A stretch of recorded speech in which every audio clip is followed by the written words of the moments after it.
참 공부하기 좋은 계절이 돌아왔습니다. 지난 여름은 덥기도 대단히 더웠지만 또 그 더위가 어느 때보다도 아주 길었습니다. 여기에 먼 곳까지 저기 서울, 경기, 강원도, 뭐 지리산, 경북, 또 해인사, 저 안동 등지에서 곳곳에서 이렇게 먼 길 더운 날 다니시느라고 아주 수고가 많으셨었고, 또 거기에 이제 보답하기 위해서 저는 또 이 공부 끝나면은 내일부터 또 다음 시간 공부 준비하고 제가 할 수 있는 성의는 하느라고 다 하고 있습니다. 아무튼 이 시대에 우리가 한 달에 한 번씩 이렇게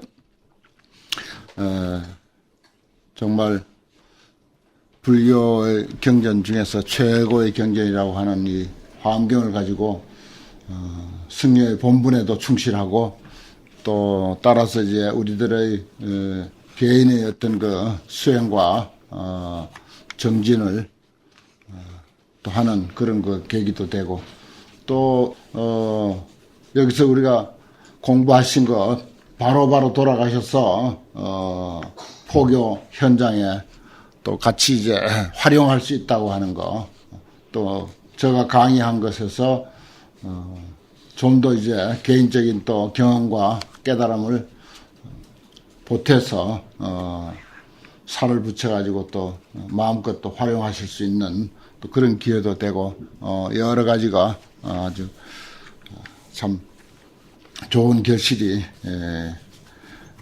되지 않을까 그런 생각을 합니다. 오늘은 그 유인물부터 잠깐 보겠습니다.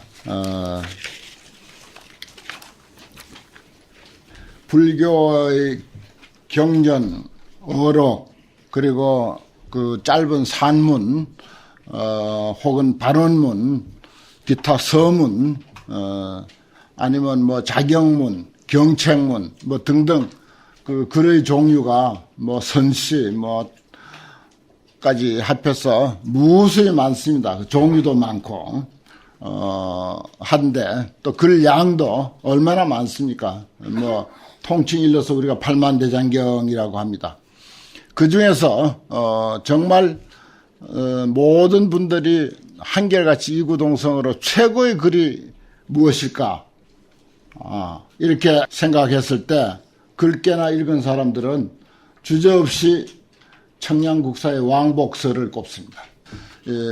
제가 이제 앞서도 말씀이 있었습니다만은 이런 뭐 서문이라든지 기타 그 환경 본론에 들어가기 전에 서론적으로 해야 할 것이 상당히 많지만은 그걸 또 일일이 다 하다 보면 뭐 한 몇 년 걸려버리고, 그러다 보면 환경은 맛도 못 보고 김 빠져버리거든요. 그리고 지쳐버리고.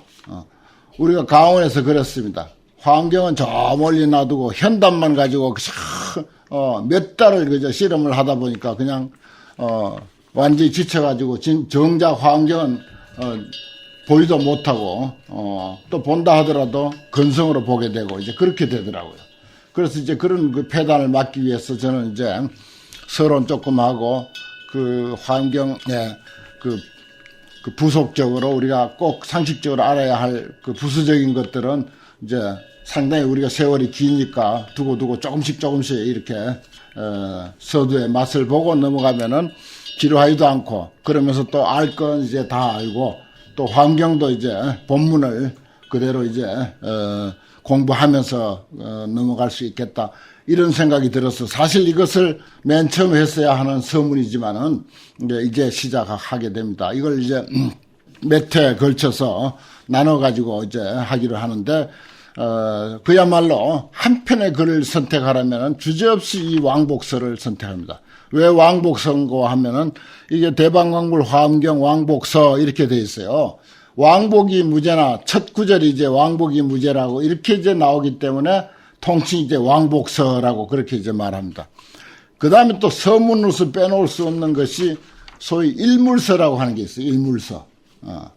그건, 우리나라의 그 고려 말 조선 초에 계셨던, 아주 글도 뛰어나고, 깨달음의 안목도 아주 뛰어난 하모스님께서 금강경 오가회를 이제, 출판을 하시면서 거기다 이제, 서문을 붙인 글이 이제 소위 유일물 어차하니 이렇게 이제 시작이 나간다고요. 그래서 일물이란 말이 앞에 있기 때문에 그래서 통칭 이제 일물서라고 이렇게 이제 부릅니다.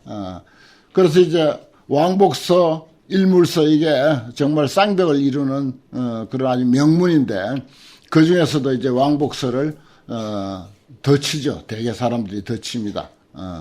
일물서는 아주 선의 기운, 선지가 이제 아주 빛나는 그런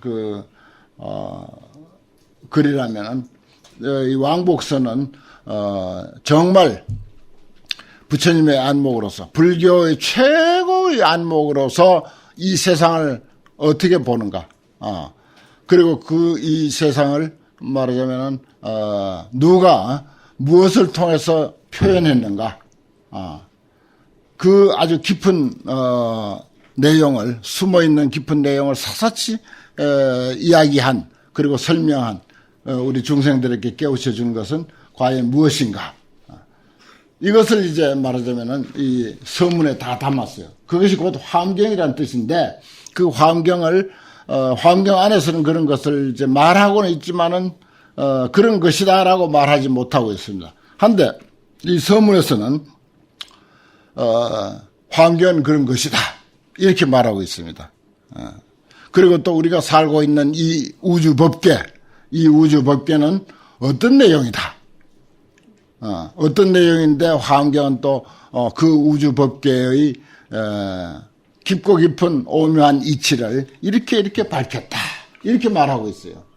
그래서 이걸 이제 짧게 이제 소개를 지금 합니다만은 가능하면 이것을 한 원문을 100번쯤 써주셨으면 좋겠어요. 100번쯤. 외우는 것보다는 100번 쓰는 게 더 좋습니다. 100번 쓰면 외워질지 안 외워질지 그거는 내가 모르겠지만은 왜냐? 한 번 쓰면은 10번 읽는 것보다 더 나아요.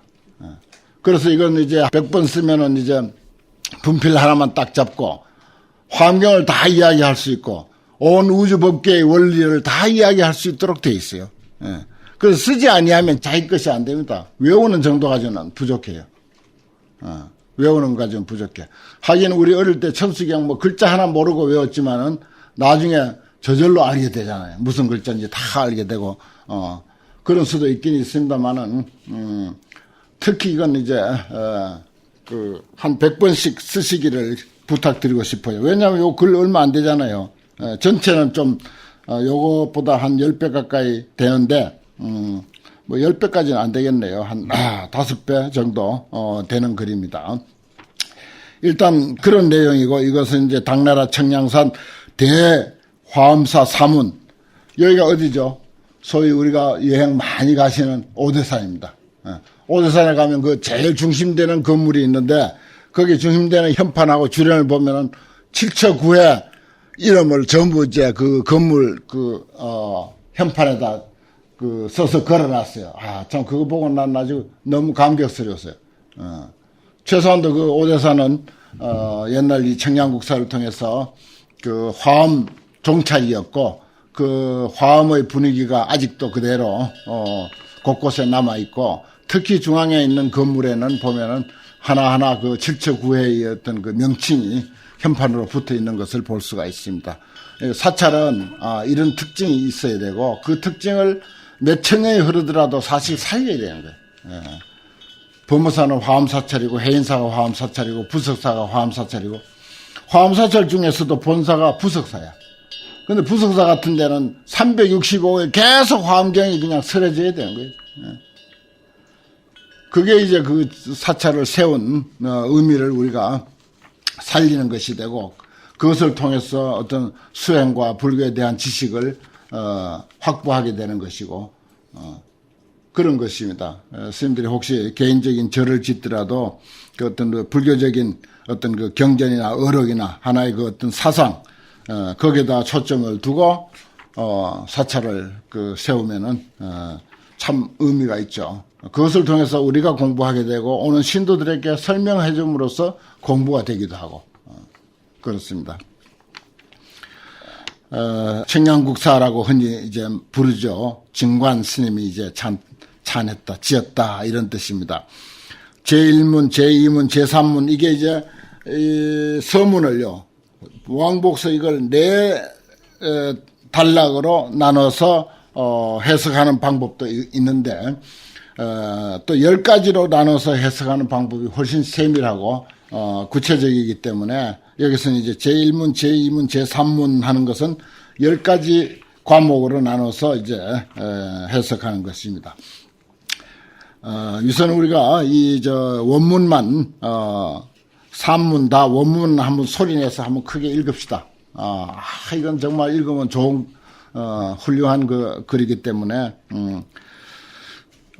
왕복이 무죄나 동정은 이론이라 함 중묘히 유여하고 초 은사의 형출자는 기유 법계여며 부열 현미하고 소학 신경하며 국리 진성하고 철과 해인하며 왕양 충융하고 광대 실비자는 기유 대방광불 화엄경은 인저 고아 세존이 십신초만에 정각 시성하사 승원행이 미륜하시며 혼허공이 채성하시니 부유 만덕이요 탕무 섬진이로다. 강원에서 이 환경 공부하신 분들은 아마 이 왕복서를 아실 것입니다. 왕복이 무죄나 이게 이제 한 단락 내가 사선을 껐죠.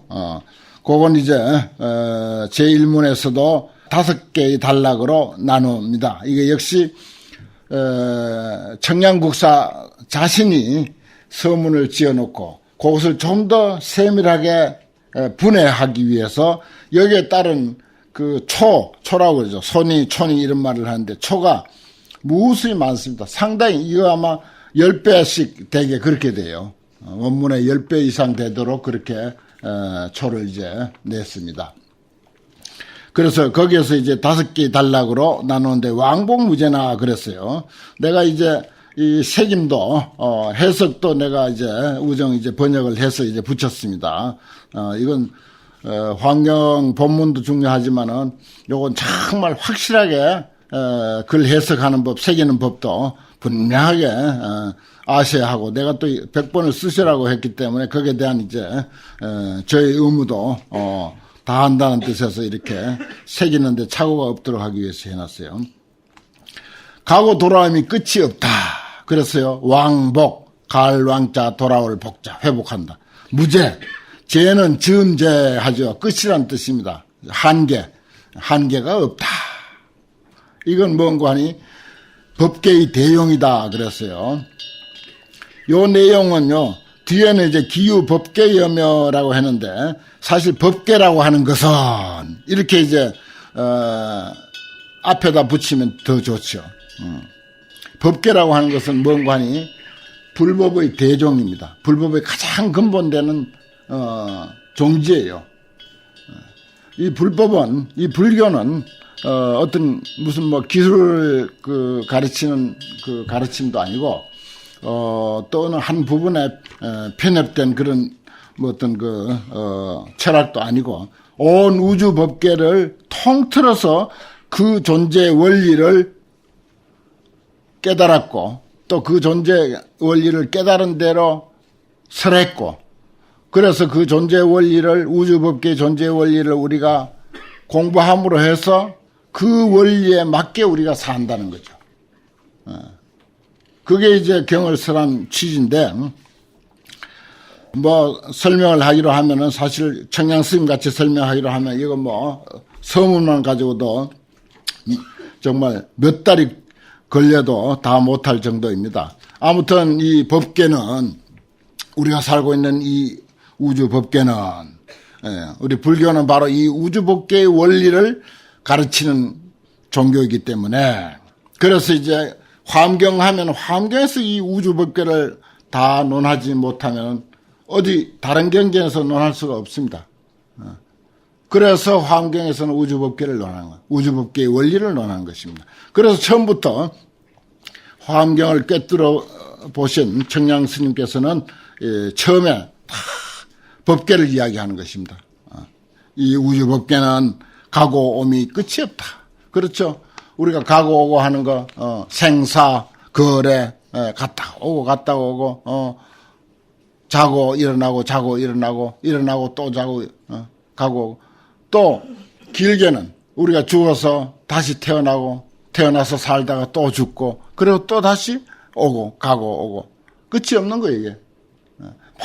모든 존재가 다 그렇습니다. 우리가 그렇고 꽃 한 송이가 그렇고 우리의 일상생활이 그렇고 우리가 화엄경 공부하러 오고 가고 오고 하는 것도 역시 그렇고 호흡도 그렇잖아요.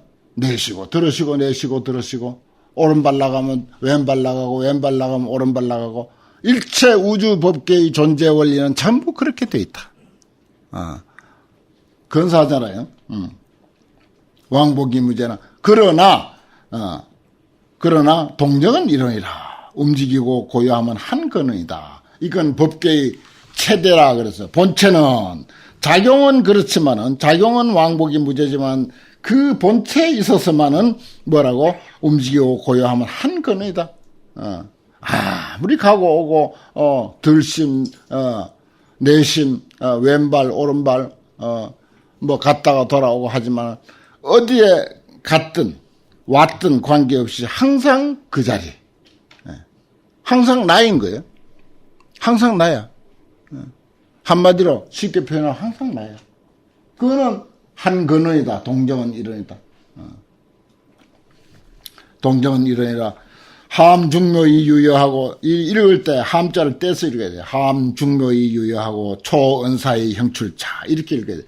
예를 들어서 한자 읽는데 1초 걸린다면은 요건 2초 내지 3초쯤 시간을 잡는 거예요.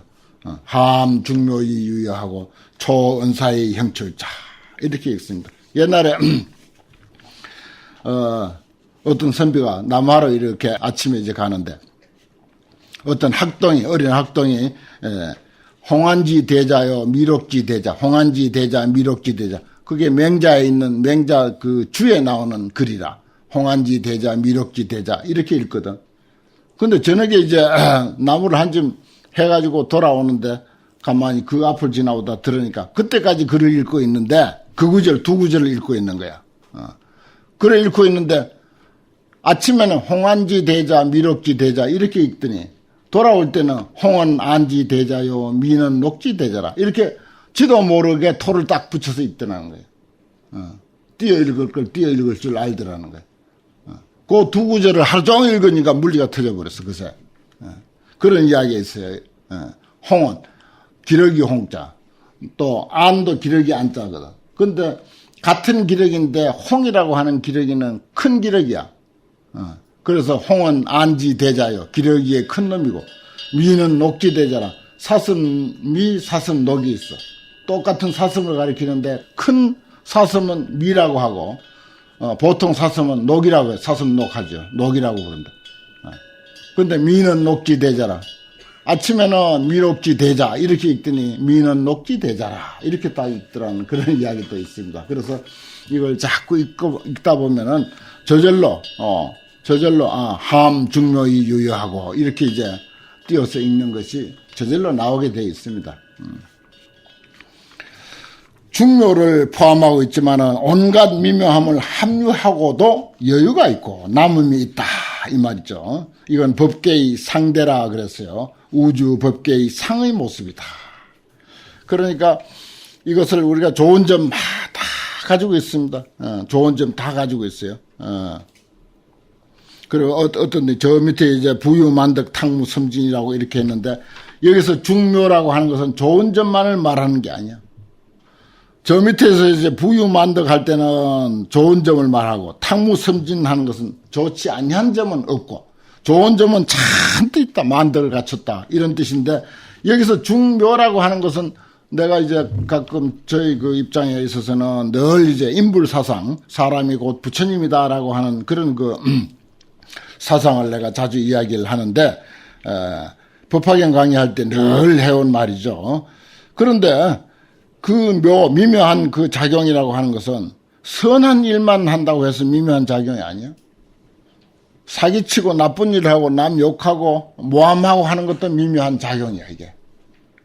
이 중묘라고 하는 것은 그게 다 포함되는 거예요. 사람이 아니면, 사람의 마음작용이 아니면 어찌 그걸 사기칠 수 있고 남을 속일 수 있고 모함하고 할 수 있습니까? 대단한 능력이에요, 그게. 선행하는 것만 능력이 아니라고요. 거기에 우리가 주안점을 둬야지, 그런 어떤 그 미묘한 작용에 그 주안점을 둬야지, 선이다, 악이다, 그게 그 치우치면은 답이 없습니다. 사실 솔직하게 답이 없어요. 그래서 이제 육조 스님도 불사선 불삭, 첫 법문, 육조 스님 깨닫고 나서 첫 법문이 불사선 불삭, 선도 생각하지 말고 악도 생각하지 말고, 선하게 우리가 쫓아다니다 보면 답이 없는 거예요, 이게. 그래서 선악을 다 묘라고 말할 수 있습니다. 온갖 미묘한 것을 다 함유하고 있지만 그래도 그것도 아직 여유가 있어. 얼마든지 남음이 있어. 이것이 이제 법계의 상의 모습이다. 그 다음에 초은사의 형출자, 은사, 말과 생각을 초월해서 멀리 벗어난 것. 이건 뭐라고요? 융합하고 떨쳐버린다 그랬어요. 초은사, 은사를 초월했기 때문에 하나야, 텅 빈 하나라고. 그러면서 멀리 벗어났으니까 이건 떨쳐버림이다. 융불 이렇게 되어 있어요. 한자로는. 그것은 뭐라고? 기유법계여며 그 오직 법계뿐이다. 진리의 세계. 불교는 그냥 세계라고 하지 않잖아요. 세계도 전부 법계라 그래. 진리의 세계다 이런 뜻이거든요. 그 우주 법계 하면 전체가 이 드넓은 우주 공간을 다 포함해서 저 기어다니는 작은 미물까지도 그 속에 다 포함되면서 그것은 곧 모든 존재는 전부 그 나름의 이치를 가지고 있고 그 나름의 진리를 가지고 있고 전부 그 나름의 그 어떤 길을 가지고 있다. 길을 가지고 있다. 이렇게 본 거예요. 그래서 그건 뭐야? 진리다, 이치다, 길이다 하는 것은 법이야. 그래서 법계라고 하는 거예요. 불교에서는 그냥 세계라고 하지 않고 법계라고 하는 거예요. 늘 법계 하잖아요, 우리는. 그 법계 속에는 사람을 위시해서 모든 두두물물이 산천초목과 저기 수억만 광년 밖에 있는 별까지도 다 포함되는 거죠. 그래서 이제 여기서 법의 소속을 이제 그 오직 법계뿐이다. 그랬습니다. 그래서 이걸 거꾸로 이제 하면은 법계라고 하는 것은 가고 오미 끝이 없고 그렇지만은 동정은 한 근원이다. 그 법계라고 하는 것은 또 온갖 중묘 미묘한 것을 다 가지고 있고 그러면서도 남아 얼마든지 여유가 있어. 그리고 말로 어떻게 표현해? 초은사야. 말과 생각을 초월해서. 그리고 멀리 벗어나 있어. 그 다음에 이제 제2문에 있어 능전을 달리 찬탄하다 과목을 이제 그래 했어요. 능전하면 능히 말하다 하는 뜻이다. 능히 표현한 건데 그건 뭔가 하니 뒤에 보면 또 기유 대방광불 화엄경언인저라고 했습니다.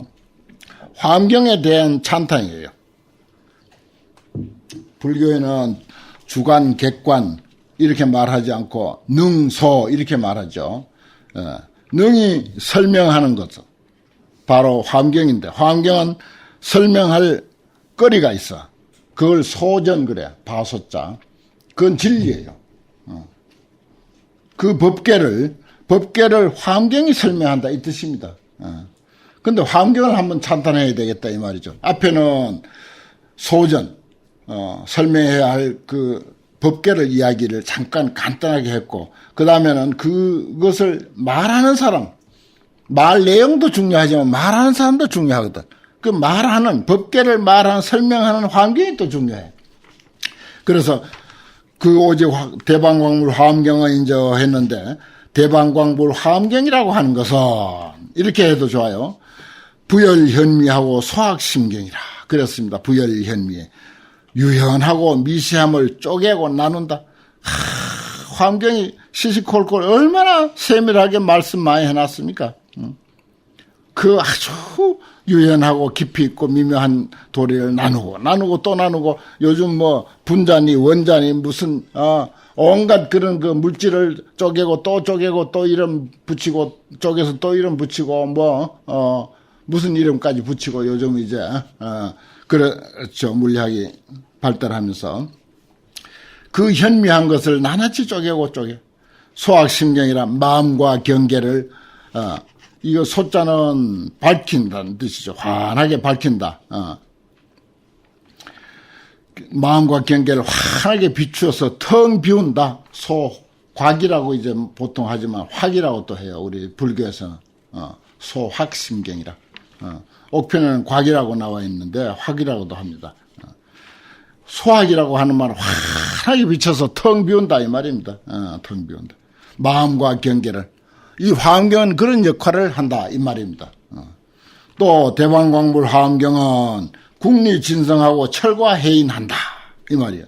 국리진성. 이치는 다 궁구해. 모든 이치는 낱낱이 그걸 이제 분석해 파내는 게 끝까지 다 하는 것이 화엄경이야. 그리고 본성도 다 드러내는 것. 진성. 이치를 궁구에 다 하고, 그 성품도 다 하는 거. 다 하고. 그 다음에 철과 해인이라. 모든 존재는 인과로 돼 있죠. 연기로 돼 있지 않습니까? 그 결과에 사무치고, 원인도 지니고 있어. 여기 이제 불과라고 했는데, 불과에 사무치고, 인행을 갖추었다. 이렇게 했어요. 이제, 화엄경은 모든 존재 원리를, 그 존재 원리 인과를 설명하면서 아울러서 우리 수행의 어떤 지위점차, 발심에서부터 성불에 이르기까지의 그 지위점차도 자세하게 이야기하고 있기 때문에, 그래서 이제 과자는 불과라고 그렇게 이제 표현을 하고, 또 이는 인행이기 때문에 우리가 처음 발심했을 때를 인행이라 하거든요. 그 불과에도 사무치고, 불과의 이야기도 아주 자세하게 돼 있고, 또 발심해서 어떻게 하면은 성불할까 하는 그 인행에도 다 그 이야기를 하고 있다. 화엄경은. 그래서 인행을 갖췄다. 그랬어요. 그리고 화엄경은 여러분들이 그동안 접해 보셨지만은 뭐라고? 왕량충융 광대실비야. 왕량충융. 뭐라고 해놨죠? 깊고 넓고 가득하다. 왕자가. 그리고 양자는 넘친다. 충자는 텅 비었다. 그러면서도. 그리고 모든 것을 또 융합해. 모든 걸 또 융화해. 광대실비라 넓고 커서 다 갖추고 있는 것. 참, 이 표현이 좋습니다. 왕양충융. 왕양충융. 화엄경은 그 우리가 책장만 넘겨봐도 정말 왕양충융. 정말 대경이거든요. 큰 경이고.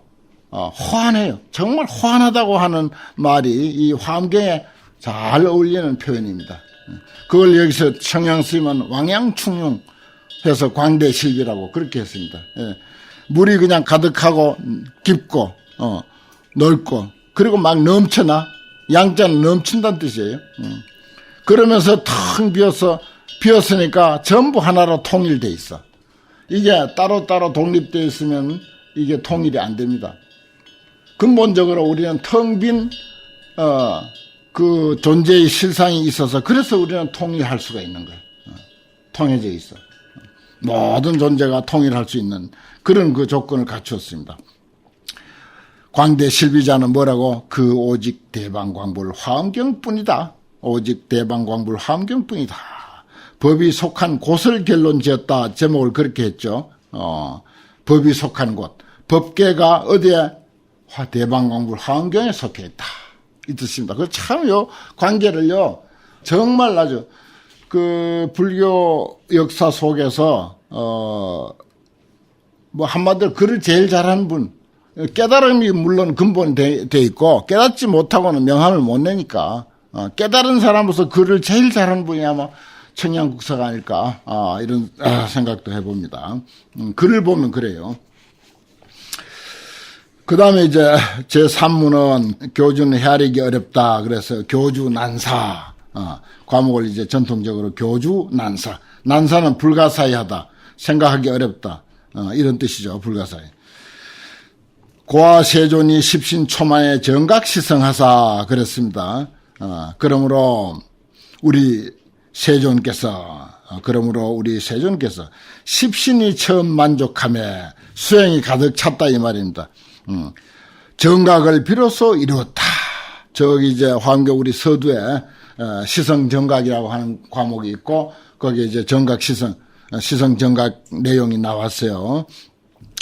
그 부처님이 이제 깨달을 수 있는 그 단계까지 이른 것을 여기서는 십신이라고 그래 했습니다. 십신이라. 십신이 초라고 하는 것은 막 가득해지자마자 이런 뜻이죠.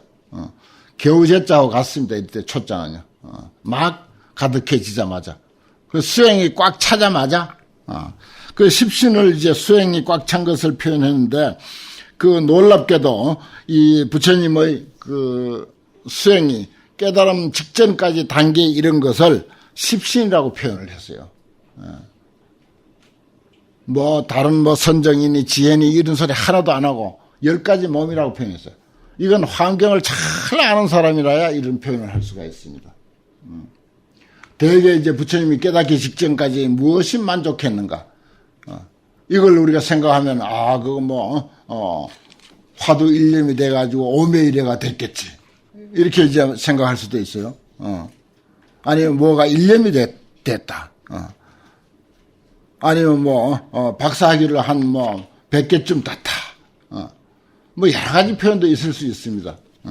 여기는 십신이라고 했어요. 십신은 뭔 관이? 중생신이야. 부처님에 대해서 중생사정 모르면 안 되죠. 그 중생신이 첫째야. 중생신을 갖췄고 국토신이야. 두 번째는 국토신. 이 국토 우리가 의지하고 있는 이 국토가 당신의 몸이 돼. 중생이 그대로 당신의 몸이 되고 국토가 당신 몸이 되고 모든 중생들 그들의 업보가 당신의 몸이 돼. 그래 업보신이야. 세 번째는. 그 다음에 성문, 영각, 보살, 열애.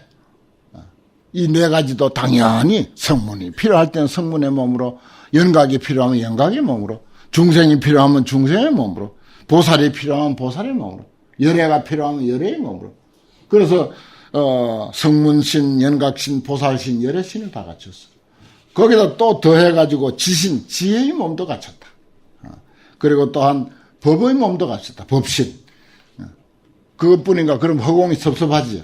그래서 허공신, 마지막으로 허공신까지 갖췄다. 이렇게 표현을 했습니다. 이게 우리가 화엄경을 앞으로 이해하는 데 있어서 아주 좋은 열쇠가 돼요. 그래서 이 10가지 몸이 막 만족해지자마자 비로소 정각을 이뤘다.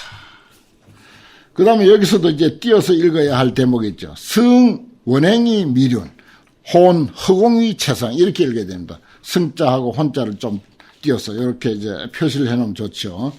성, 원행이 미륜. 원행은 뭐예요? 이거 선과 수행에 의지하여 두루 감사며. 중생들을 건지는데, 무슨 거리를 가지고, 무슨 재산으로, 무슨 실력으로 건지겠어요? 중생을 제도하겠다는 원과 실천행이 있어야 된다. 원과 실천행을 가지고, 실천행에 올라서 탈성자 아닙니까? 거기에 의지한다는 뜻도 되거든요. 거기에 의지해서 미륜이라, 이거는 이제 전체를 두루두루 감싸는 것을 말합니다. 감싸고, 혼, 허공이 최성이라. 그러려면은, 부처님의 몸이, 아니면 부처님의 성품이 어느 정도 돼야 되겠어요. 혼, 허공, 위, 최성이라. 허공과 합하여. 혼은 혼합됐다. 이런 뜻이거든, 혼합. 허공하고 합해가지고서 자기의 최성이 됐다. 이쯤 돼야죠. 우리는 얼마나 좁습니까? 좁아가지고 뭐 옳다, 그러다, 마음에 든다 안 든다 얼마나 그 분별하는 게 많습니까? 참 기가 막히죠. 부처님은 혼 허공이 체성이야. 허공을 합해서 허공 자체로서 체성을 삼았다. 체성의 기품이라고 해놨어요. 그 다음에 부유만득 탕무섬진, 내가 이 참 좋아하는 구절인데, 부유한 입장, 부한 입장으로서는 우리가 세속적으로 부유하다고 할 때는 이렇게 안 써요. 유자가 넉넉할 유자죠. 여기는 이제 부한 입장으로서는, 넉넉한 풍부한 입장으로서는 만덕을 소유하고 있고, 그래서요. 부유하면은 내가 이제 그렇게 썼는데, 풍부하면은 만덕을 가지셨고, 온갖 만덕과 만행을 다 가지고, 텅 비어 없는 입장으로서는 먼지 하나 없다. 탕은 소탕한다. 다 비운다 이 말이야. 텅 비우다 하는 뜻입니다. 탕자가. 텅 비어 없는 입장으로서는 섬진도 없다. 먼지 하나 없다. 그렇습니다. 참 표현이 아주 근사하죠. 이제 여기에 대한 주해가 아주 많은데, 그 풍부한 입장은 그야말로 만덕이니까 좋은 입장을 말하고, 탕무섬진이라고 하는 것은 일체 번외, 또 사량 분별, 일체 악지 악각 이런 것이 싹 쓰러져서 없어진 그 입장을 이렇게 말합니다. 이게 이제 뭡니까? 교주 난사, 교주 서가모니 부처님의 그 위대함을 여기 나타내는 구절이죠. 어찌 이 구절로 다 나타내겠습니까? 지금 우리가 공부하고 있는 이 세주 묘원품의 그 모든 그 내용들이 사실은 전부가 교주의 난사, 부처님의 아주 위대한 점, 불가사의한 점을 표현하고 있는 그런 내용이기도 한데, 서문에서는 다 이야기하면 뭐 환경을 다 이야기해야 하니까 이렇게 간략하게 아주 멋지게 이렇게 글로 표현했습니다. 한번 생각하면서 한번 원문 쭉 읽읍시다. 다시. 왕복이 무죄나 동정은 이러니라 함 중묘히 유여하고 초언사의 형출자는 기유 법계여며 부열 현위하고 소학 심경하며 국리 진성하고 철과 해인하며 왕양 충용하고 광대 실비자는 기유 대방 광불 화엄경언인저 고아 세존이 십신초만에 정각 시성하사 성원행이 미륜하시며 혼 허공이 최성하시니 부유만덕이요 탕무 섬진이로다. 불교의 그 많고 많은 글 중에서 최고봉이라고 스스럼없이 이제 많은 사람들이 말합니다. 그런 글을 조금 이제 서두를 맛보았습니다.